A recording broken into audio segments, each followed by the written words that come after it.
Yo, what's up guys? Andy here, back with another video, and today I'm going to show you how to react to a text message.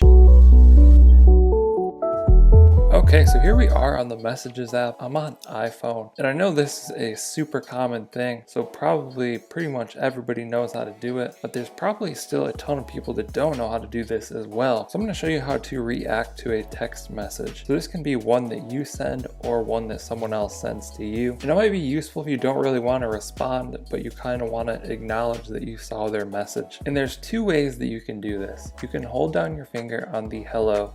That's going to give you some options there. We can copy that, we can do more, or we can select a reaction. Now there's one way that's easier than that. You can just double tap on the chat bubble and it's going to give us the same options. So then we can tap haha, double tap again.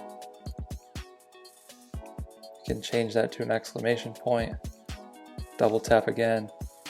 You can remove that reaction, double tap again. You can tap the heart. So you can keep double tapping it to change it to whatever you want to be, or you can just tap on the one that you already selected and that will remove it.